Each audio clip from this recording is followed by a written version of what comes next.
It's Calgary's podcast on the Canada's Podcast Network. Hello, this is Mario Toneguzzi coming to you today with Calgary's podcast, a member of Canada's Podcast Network, where we talk to the entrepreneurs who are making it happen in Calgary, Alberta, so you can listen, discover, and engage. Today's guest is Wendy GIuffre, who is principal of Wendy Ellen Inc. and a co-author of the book, The Only HR Best Practice You'll Ever Need. Hopefully I got that right? You did. Okay, thanks, Wendy. Thanks for joining us today. Of course. Tell us a little bit about yourself, first of all, and what Wendy Ellen Inc. is and what you do.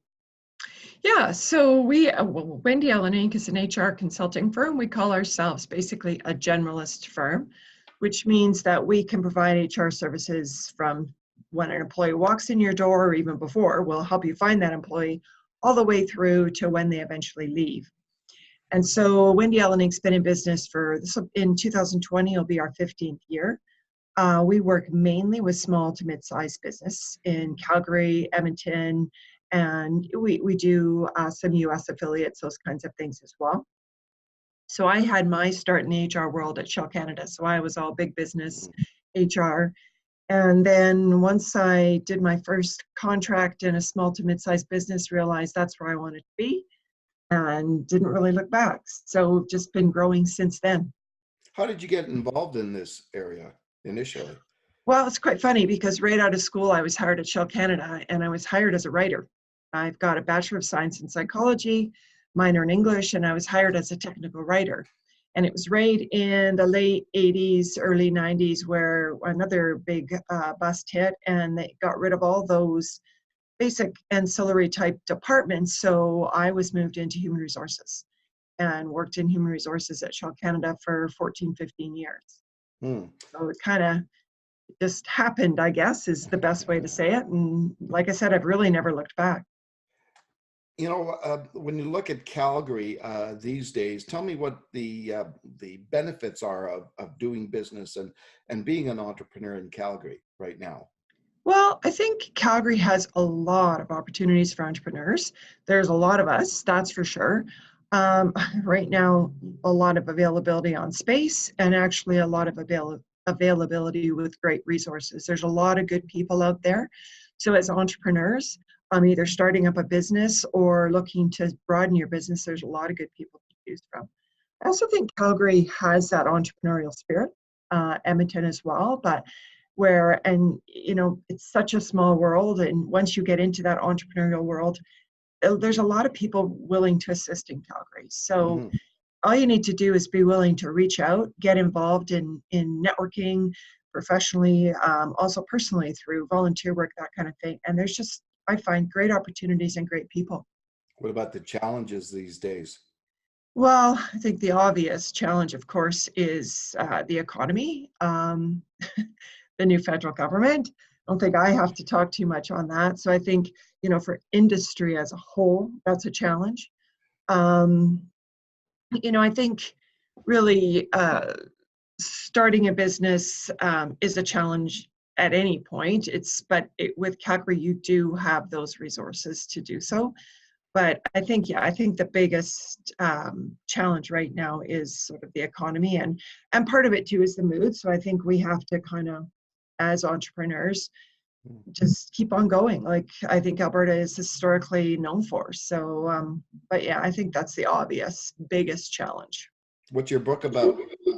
So our book is about demystifying HR, and it's really, we get asked so many times about what are your HR best practices, and where I would love someone to show me what they are, because in our world of small to mid-sized business, there is no one size fits all. So our view of the only HR best practice is you have to take a look at the individual that's sitting across the table from you in a situation, and the situation, which could be, your business, the history they're bringing in, what's going on in their lives, what's going on in your lives. So it's really bringing it back to that you're speaking to an individual, not an accountant or employee number 123. And it's really, we take a very simplistic view of HR. So it's that kind of thing. I mean, I can't tell you the number of times we get a situation and we say, have you talked to the employee? And the employer's like, no, can't talk to the employee. Whereas that's our first go-to. Let's talk. Does it surprise you that in this day and age, I guess that that HR component of businesses and companies, many of them still don't get it right? Yeah, it does. But I mean, it really does surprise us. And that's one of the reasons we wrote the book. It's very much common sense to me and my co-author. But I think what's happened in the world is so many people are afraid of saying the wrong thing.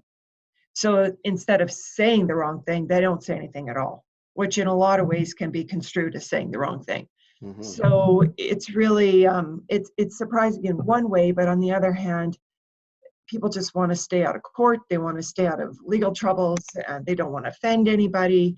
And you have to, I mean, the reality is you do have to be very careful nowadays, more so probably than whether it right or wrong, more so than you used to have to be. But so I think that's really a big issue. What's your vision for your company as you look forward in the coming years? Well, I'm in personally, we're in a growth mode, year 15, and we've been growing what I would call organically, just client by client, consultant by consultant. But I think, the place I'm in now, I want to strategically grow. So we have formed a strategic partnership, and my focus now is on growth. So I would really like to be that sort of go-to HR firm in Alberta for those kind of businesses that don't need full-time HR, don't have the budget or the need for full-time HR. And we really just want to make it simple. That's kind of the premise. Let's just don't make it more than it is. As an entrepreneur, what has been your biggest business challenge in those 15 years? You know what? I hate to say it, but I think it's me. And the reason I say that is because I'm much a doer and a self-proclaimed bit of control freak. So sometimes I get in my own way. And I think it's really stepping back. I mean, we entrepreneurs talk about this all the time, working on the business as opposed to working in the business. And I think when you talk about what's the vision, it's now I've really got to step back and work on the business. And I've got a great team of people to work in the business. So it's now time to really concentrate on strategic growth opportunities. And you looking back at when you first started the business, what do you wish you would have known then that you do now? I think a lot of it is a mindset that I can be as big or as small as I want to. I think that's one thing. And also I don't have to do everything myself, and to realize that the training and mentoring it's really what I love to do. I think the other thing is it's okay to turn down business if you know it's not the right fit.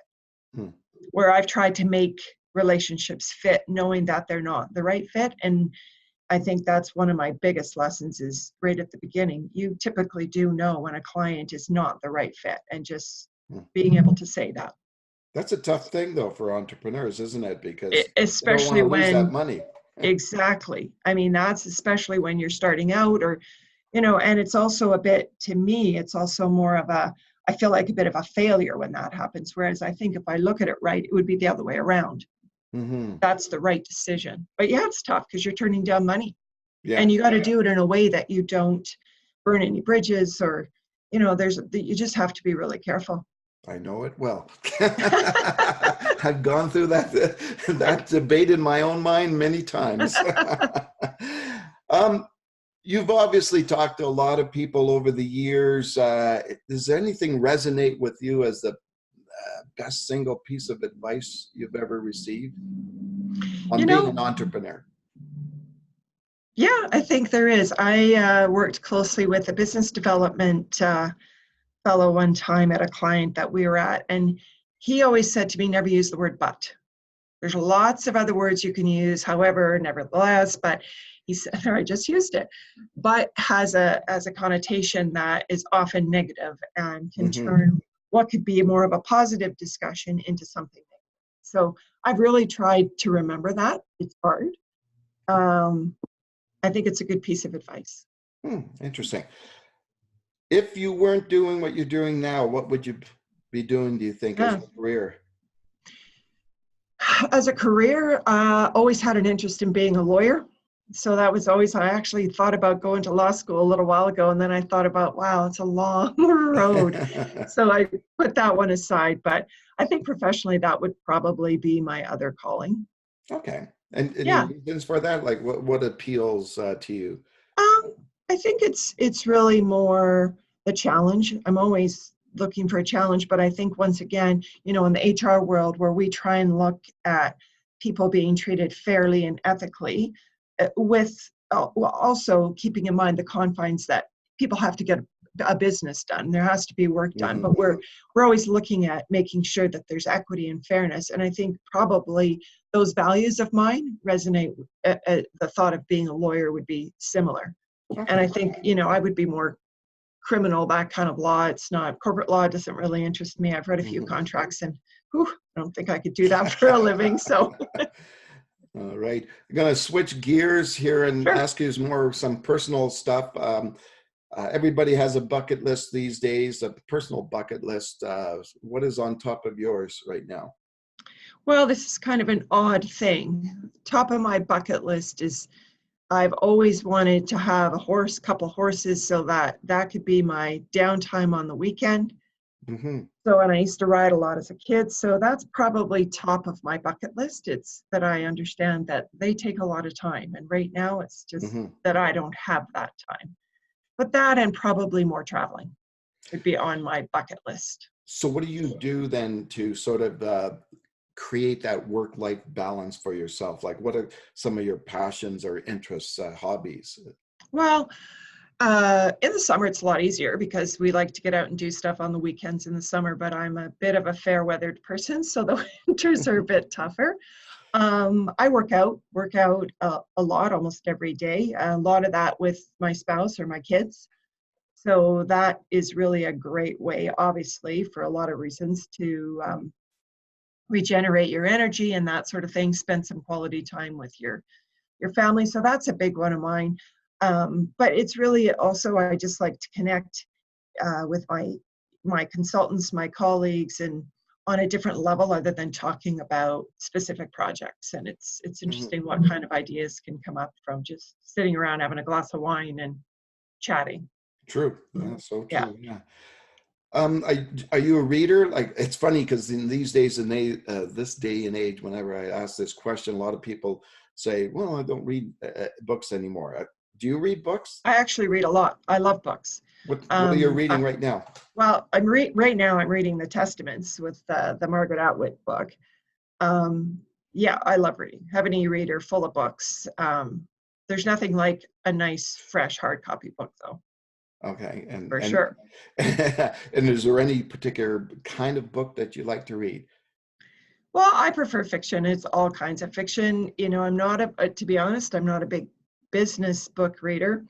I think that's why we wrote our books sort of more storytelling, because I find those books easier to read. And some of the business books I've read that way, I can get through them and I understand them more than more of a academic type business book. So when I read, I like to be taken somewhere totally else than my real life. Now, if someone was to ask you to describe yourself in one word, what would it be and why? I really think the word would be committed, because no matter what I do, whether it's volunteerism, which I do a lot of, any project I take on or any commitment, I 100% in. And that's the same with business, clients, work. So, and the reality is I expect that of other people I come in contact with too. So I would have to say I committed. It would cover all aspects of my life. Now, you mentioned earlier traveling. Is there any one place outside of Calgary? Is there any one place in the world that you would consider your favorite place? Well, so far, I've got a lot of places I want to see, but so far probably Tuscany. Tuscany, Oh, wow. I've been there a couple times, and it's just the peacefulness, the beauty, of course, the wine, the food. It's just, yeah, and I just find the people, the villages, it's probably my favorite place right now. But I got Okay. a lot to see still. Being Italian, I know it well, yes. And the wine too. Do you have a daily routine that you follow almost like without fail? Unfortunately, yes, I think I'm a little boring that way. I get up early. I'm an early riser, 5:30, depending. And then I like having my time in the morning. I get a bit of work done where I either pre-plan emails, pre-plan projects, and I like to sit there and read the paper and watch the news at the same time. I find I'm one of those old school that really like the physical paper with a cup of coffee, nobody's up, and it gives me something. What I like about it is it gives you something to always ice break. If you meet someone new or you have a new client meeting, you've got something in your head that's can start a discussion. Okay. So that's Great. really my morning. And then it's work, work, work. And like I said, I work out almost every evening. Oh, okay, nice. Super. I'm going to present a scenario to you and see how you respond. Okay, so imagine a beautiful tropical island in the middle of the ocean with only one phone booth and no internet. We're going to drop you off there. There's going to be no technology at all. But at any time, you can use the phone booth to call us, and a boat will come and pick you up. Couple of things. First, how long do you think you would last before making that phone call? And what do you think you would do, spend your time while you were there? Well, that's a good question. As long as there's really no big, huge, creepy bugs and stuff like that, I probably could spend a lot of time there. I actually don't really get the opportunity to 100% unplug, even on vacation. I think most entrepreneurs would relate to that. So not being able to, I'd probably say I'd last a week.